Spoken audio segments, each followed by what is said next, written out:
right, guys, joined by Ryan Grimm, Washington Bureau Chief of The Intercept. Great to see you, Ryan. Great to see you, too. And you have just written a seminal piece here, I think, on the endemic dysfunction within progressive advocacy organizations.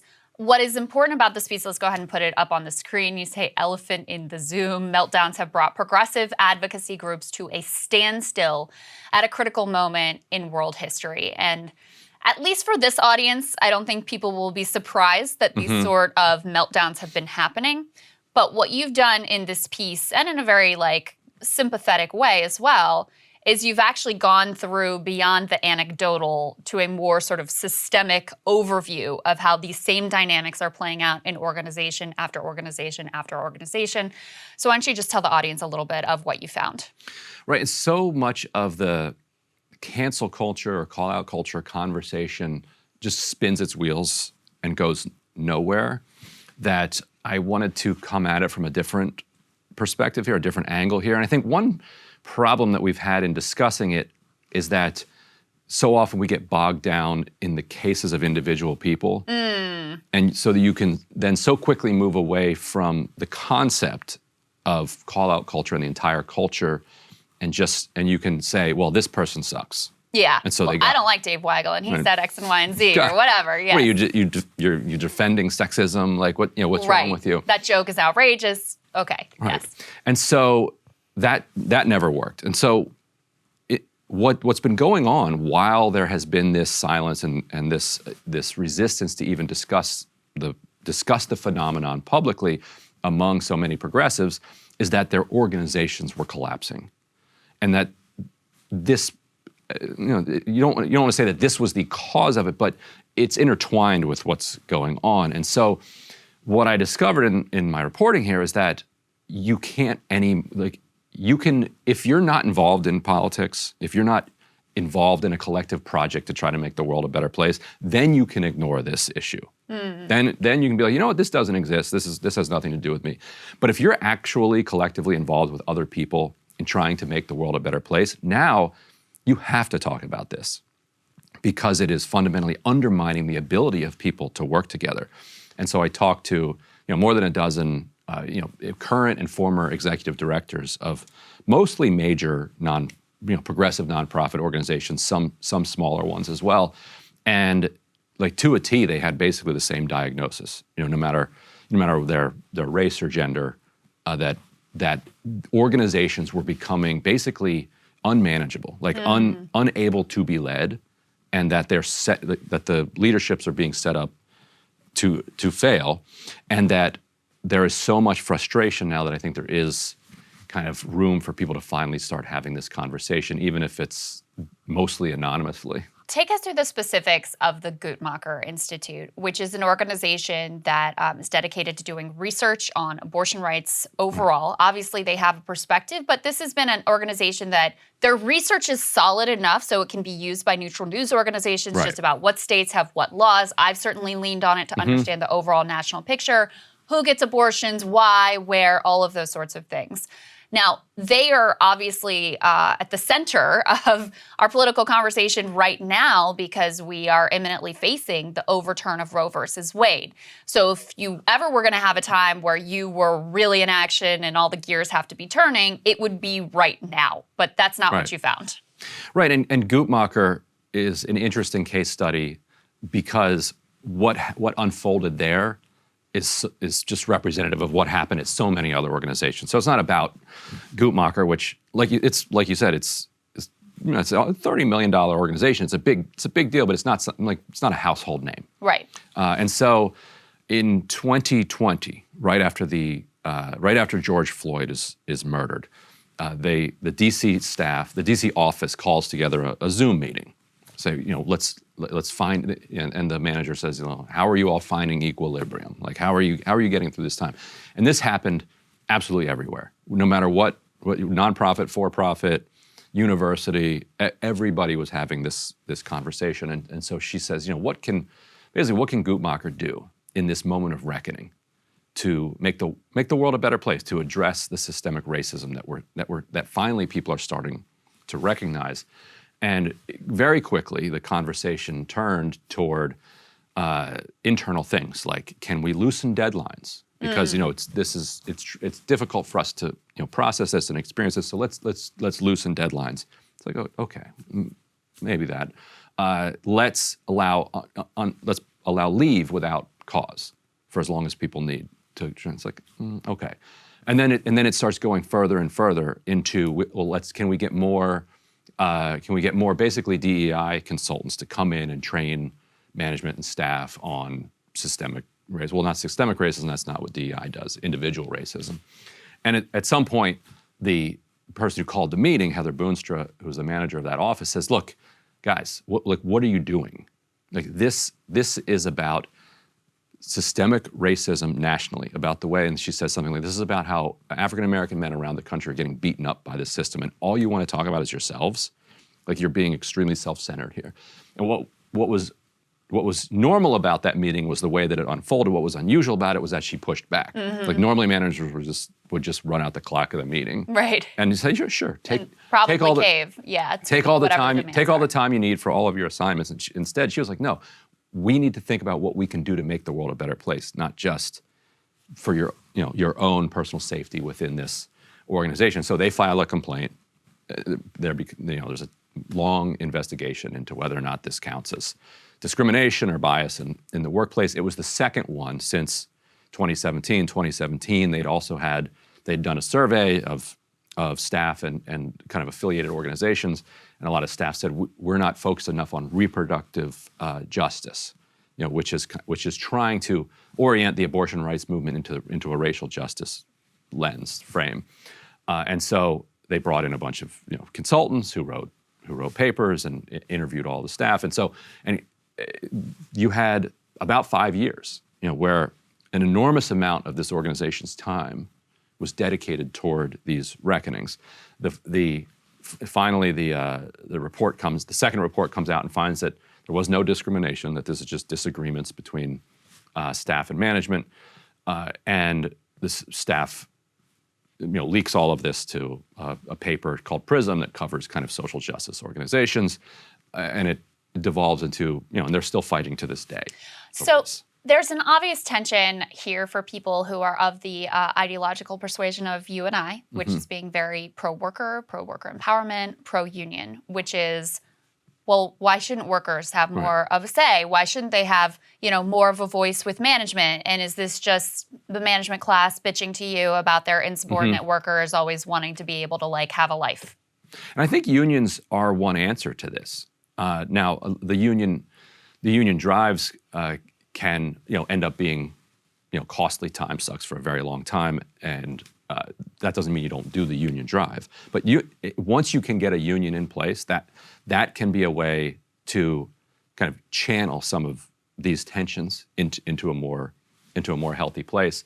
And so the piece ends, skip forward, so there's no spoilers here. But the piece ends with, on the same day that Politico reports that Roe is coming down, the Guttmacher staff announced that they've got enough cards, they're going to form a union. Good for them. Fine. They spend all of the next week, and actually the next month, just constantly hammering away at management over this. That's, also fine. What and Loretta Ross in the final section of the piece is critical of is that the organization, the management says, okay, fine, we'll voluntarily recognize your union and we'll enter into contract negotiations. The conditions that we'd like are you don't disparage us for a few months and you don't strike for a few months. And they said, absolutely not. That's a form of union busting. We're demanding an election. And I think at that point, if management is saying, how about, in the time between Roe draft coming down and actual Roe coming down, that we don't go on strike and instead sit down and negotiate a conversation, that is seen as unacceptable is what Loretta Ross called a poor threat assessment. It's not to say that the union is the problem or that the union drive is the problem, but there has to be some sense of perspective. How is it an egregious ask from the side of the leadership of this organization that as Roe is coming down for a few months, there not be a strike? Union negotiations, contract, recognize it, great, but let's just not strike. And so I think that where you come down on that question I think says a lot about how you feel about this entire issue. Because some Well- people will be like, no, screw you. Like, it's my right to strike all the time and whenever. And that should not be a condition of voluntary recognition of the union. I think the whole question is a matter of balance. So obviously, these are important organizations, as you appropriately frame it in the piece. We're at an extraordinarily important time. These are the groups that were supposed to push Biden left, and because of their internal dysfunction, they've basically they've been absent from duty. They've been unable to do that and operate effectively at a time that I think anyone across the political spectrum would agree is a very, very crucial time. That doesn't mean that you use the fact that this is a mission-driven organization to justify abuse of your employees. But you also can't have it totally unbalanced in the other direction, where the only thing that the organization does effectively is deal with these interpersonal problems. I thought the same thing you did about unions as a potential, not that it's a silver bullet or that anything is, but as a potential partial solution, because then you have a process. Right. Then you have an organization, you have a process. If you have a grievance, it's not just a one-off in a Slack channel. There's a process for raising the grievance and having it addressed. And it also provides more of a democratic voice to, I'm sure within a lot of these organizations, maybe you can speak to this, there are a lot of people who are pissed off that the whole thing is getting derailed by, the Felicia Sumnesses of the organization, but they're too afraid to say anything because they don't want to be called toxic, racist, sexist, or whatever. So do you think that there is sort of maybe like a silent majority at these organizations who are quietly like, this is insane and this is not what I signed up to work on? Yeah, and I think the reaction to the piece so far suggests that there is now space for those folks to start being a little bit more open about their desire to not have the organization where they work destroyed.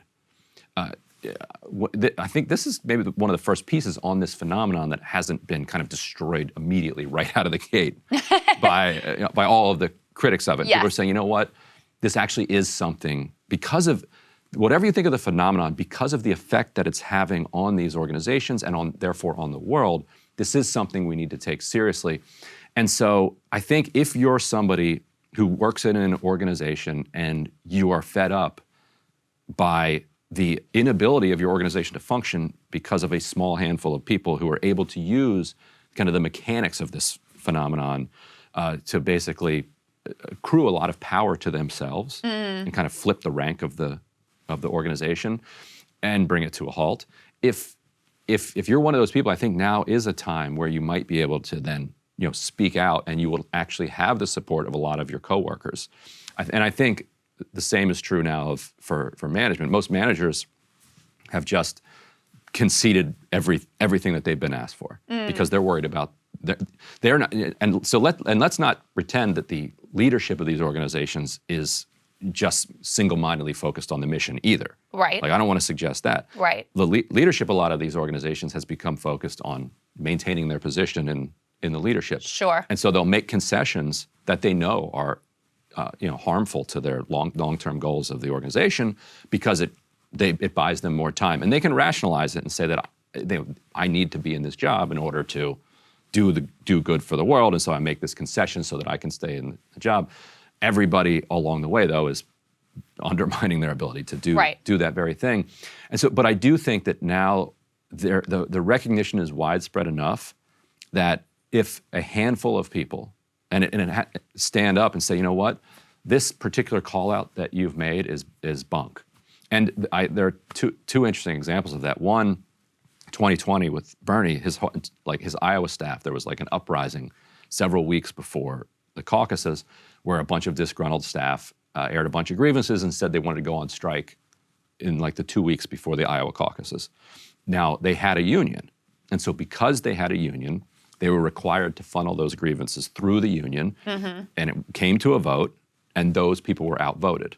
So that's a great example of how a union can smother those things. Right. It can give a voice to all the workers and not just the ones who are basically willing to be terrorists in the organization. Because the other workers are like, no, we're trying to win the Iowa caucuses here. That's our priority. Like, the whole world depends on this. Like, if he loses Iowa, he's done.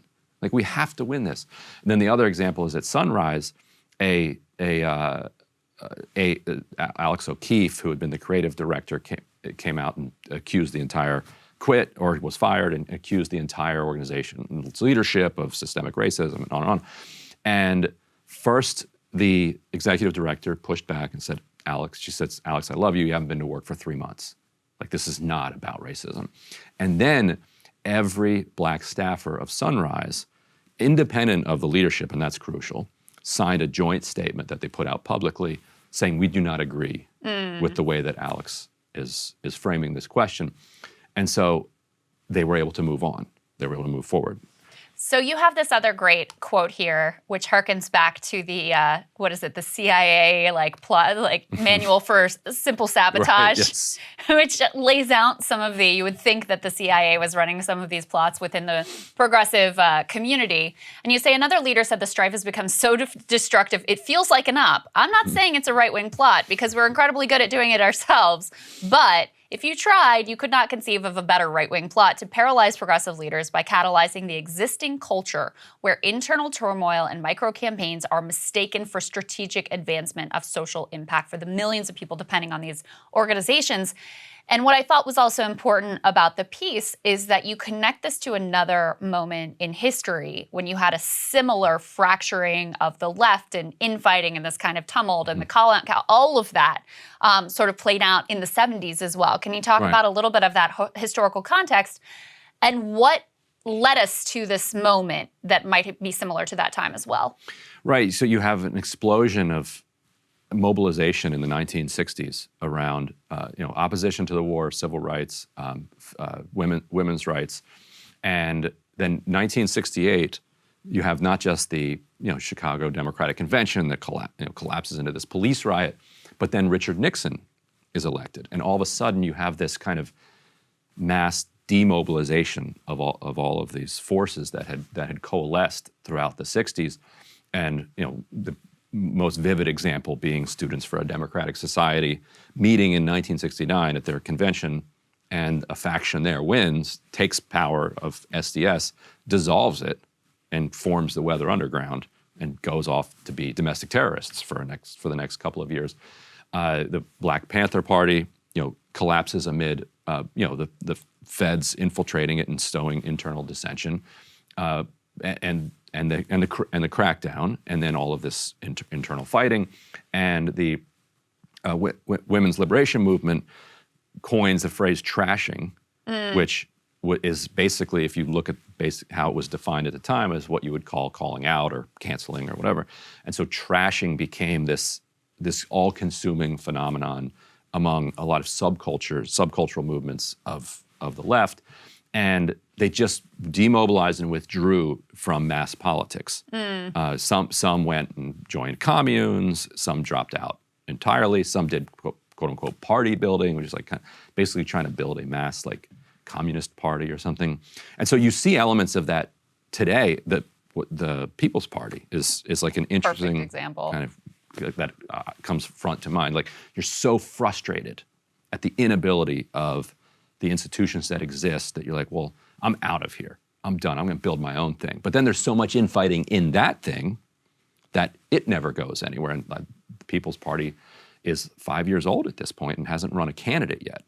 And if you follow their Twitter feed or whatever, they just are constantly fighting with each other. And that's not to pick on them. They're just a kind of symptom of this demobilization. So that's how one half of it goes on. The other half is within these organizations. 1970s was also when you had, say, Sierra Club, NARAL, Pro-Choice America. A lot of these organizations unionized at that time, which I think is kind of representative of, it's a good thing, and it's also representative of the inward turning look of the movements, that they no longer feel like their original mission of making the world a better place, of taking power and changing the world is possible. So like, okay, well, what can we do?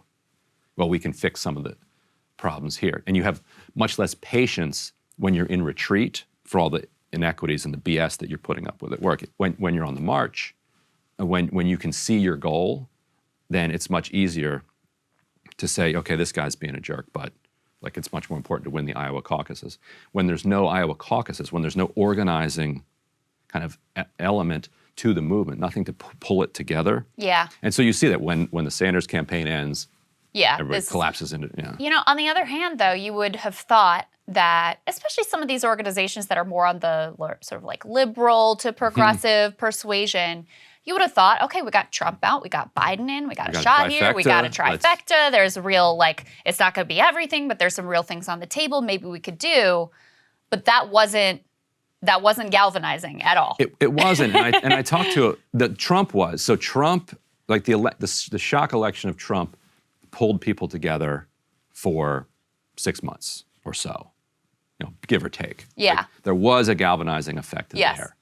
But Biden's election, you would think like, okay, now we got the American Rescue Plan. Let's make it as big as we can. Boom, we made it as big as we can. Okay, now we're moving on to Build Back Better. Like, let's make sure we're. And some organizations, you know, did channel a lot of energy. Sunrise, I think that held them together while they were pushing for their Civilian Conservation Corps, which they got to like the 1 yard line. Yeah.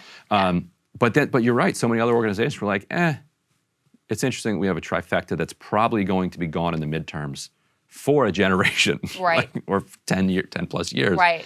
But let's deal with these internal problems now. It turned out not to be, you know, the same demobilization. A lot of people blamed Obama for the demobilization in 2009 because he actively did, you know, purposely demobilize the energy that brought him there.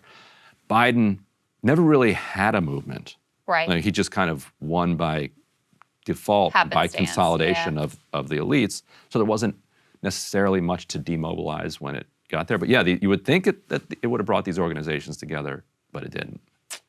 Well, it's not a fun piece for someone like me to read, but I will count it as progress that the piece can be written and not just immediately trashed and you like run out of town as a horrible person. And maybe that's the start of making these organizations more functional again, because ultimately, you know, if you do care about moving the country in a left direction, people having health care, people having job security, high wages, union rights, all of those sorts of things, these are the organizations that are supposed to be doing this work in this town. So, Ryan, thank you for pulling it together. I really recommend people go. We'll put the link in the description. You know, I know we talked for a long time about it, but there really is a lot in here that is worth reading and sitting with and thinking about. So please go and check that out as well. Great to see you, Ryan. See you too. Thank you guys for watching. More for you later. Cable news is ripping us apart, dividing the country, making it impossible to function as a society, and making it impossible to know just what is true and what is false. But the good news is they are failing and they know it. That is why we're building something new, a new mainstream, a healthier one, something more trustworthy, something that we are going to need in one of the most pivotal times in American history. We are building up here for the midterms, for the upcoming presidential election, but we need your help. So if you can help us out by becoming a premium member today at breakingpoints.com, we're trying to change America for the better and the entire world. So what are you waiting for, guys? Go to breakingpoints.com and sign up and help us build a new mainstream.